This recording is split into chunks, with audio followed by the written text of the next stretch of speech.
आज का जो हमारा क्वेश्चन है वो कहता है कि x जो है अगर आपका फॉलो करता है नॉर्मल डिस्ट्रीब्यूशन को 2 और 9, मतलब मीन हमारे पास 2 है और वेरिएंस है 9, तो डिस्क्राइब द डिस्ट्रीब्यूशन डिस्क्राइब करना है अगर y की वैल्यू आपके पास है हाफ ऑफ x माइनस 1 और हमें बताना है probability y is greater than equal to 3/2। ठीक है, तो अब हम ये क्वेश्चन सॉल्व कैसे करेंगे। सबसे पहले हमारे पास क्या गिवन है, हमारे पास गिवन है x फॉलोज नॉर्मल डिस्ट्रीब्यूशन। क्या क्या गिवन है, 2 और 9। इसका मतलब क्या हुआ, इसका मतलब है आपके पास म्यू की वैल्यू तो 2 गिवन है और आपके पास वेरिएंस की वैल्यू कितनी गिवन है, 9। अगर वेरिएंस 9 है तो स्टैंडर्ड डेविएशन कितना बन जाएगा, 3 बन जाएगा, राइट। फिर मेरे को निकालना है probability of y is greater than equals to 3/2। अब एक चीज़ नोटिस करेंगे, ये फॉलो तो x को कर रहा है और निकालनी प्रोबेबिलिटी हमें y की है। तो सबसे पहला हम क्या काम करेंगे, y की हमें वैल्यू क्या गिवन थी, हाफ ऑफ x माइनस 1।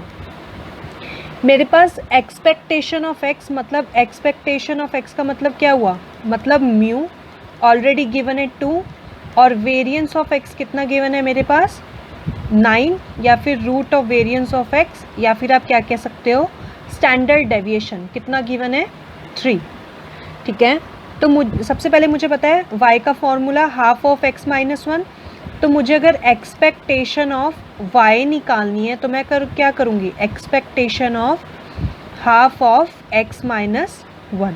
तो ये बन जाएगा एक्सपेक्टेशन ऑफ x, हाफ बाहर आ जाएगा और कांस्टेंट टर्म का एक्सपेक्टेशन वो कांस्टेंट टर्म ही होती है। ठीक है, एक्सपेक्टेशन ऑफ x की वैल्यू हमें पता है 2, तो ये हो जाएगा 2/2 minus 1 which is equals to 0। मतलब यहाँ से आपको एक्सपेक्टेशन ऑफ y की वैल्यू तो पता चल गई, क्या है 0। सिमिलरली मैं वेरिएंस ऑफ y भी निकाल लूँगी, मतलब वेरिएंस करना है हाफ ऑफ x माइनस 1, तो ये स्क्वायर हो जाएगा 1/4 वेरिएंस ऑफ x माइनस 0, क्योंकि किसी भी कांस्टेंट टर्म का वेरिएंस क्या होता है, 0 होता है। तो ये बन जाएगा मेरे पास 1/4 into variance of x, right. तो इसकी वैल्यू क्या आ जाएगी मेरे पास 9/4, क्योंकि वेरिएंस ऑफ x की वैल्यू कितनी थी, 9 गिवन थी, तो ये आ गया मेरे पास 9/4। ठीक है, वेरिएंस ऑफ x अगर 9/4 आया है तो standard deviation, variance of y अगर 9/4 आया है तो स्टैंडर्ड डेविएशन कितना आ जाएगा 3/4। ठीक है, सो मैं लिख लेती हूँ एक्सपेक्टेशन ऑफ y की वैल्यू तो आई थी मेरे पास 0। सिमिलरली वेरिएंस ऑफ y की वैल्यू क्या आई थी मेरे पास, root of variance of y कितना आया था 3/4, या फिर कह सकते हो स्टैंडर्ड डेविएशन ऑफ y कितना आया आपके पास 3/4 आया है। लिख लेते हैं उसको, क्या था, स्टैंडर्ड डेविएशन ऑफ y कितना है आपके पास 3/4। ठीक है, अब मुझे निकालना है probability of y is greater than equal to 3/2। तो सबसे पहले तो मैं इसको स्टैंडर्डाइज कर लेती हूँ। स्टैंडर्डाइज कैसे करूँगी, नॉर्मल डिस्ट्रीब्यूशन को फॉलो कर रहा है, इसका मतलब स्टैंडर्ड नॉर्मल वेरिएट का फॉर्मूला क्या होता है, z is equal to x minus mu upon sigma, right. ये तो स्टैंडर्ड फॉर्मूला है, लेकिन यहाँ पे मेरे पास x की जगह मुझे क्या निकालना है, y। तो z का फॉर्मूला क्या बन जाएगा, y minus mu upon sigma. अब यही चीज़ मैं प्रोबेबिलिटी में बोथ साइड करूँगी, तो ये बन जाएगा probability of y minus mu upon sigma is greater than equal to 3/2 minus mu upon sigma. Okay, और ये हमें पता है ये चीज़ क्या है, z है, ये फॉर्मूला किसका है, z का है। तो ये बन जाएगा probability of z is greater than equal to 3/2 minus mu upon sigma.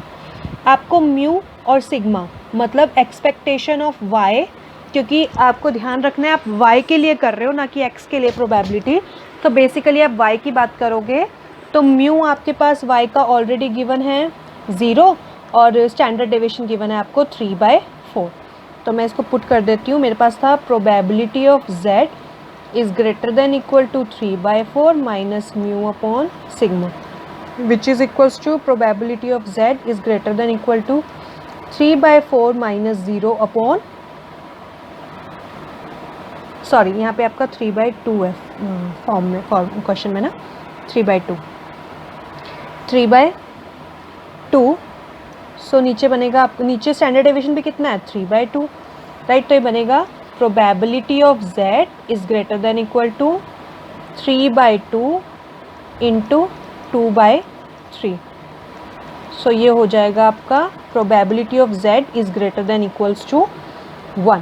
Probability of z is greater than equals to 1 को और आप क्या लिख सकते हो, 0.5 में से माइनस कर सकते हो, probability of 0 is less than z is less than 1। और इसकी वैल्यू आप टेबल से चेक कर सकते हो z के, तो ये मैं डायरेक्टली लिख रही हूँ यहाँ पे। इसको सॉल्व करने के बाद आंसर बनेगा 0.1587। तो ये आपका क्या आ गया आंसर, मतलब probability of y is greater than equals to 3/2 आ जाएगा आपका 0.1587।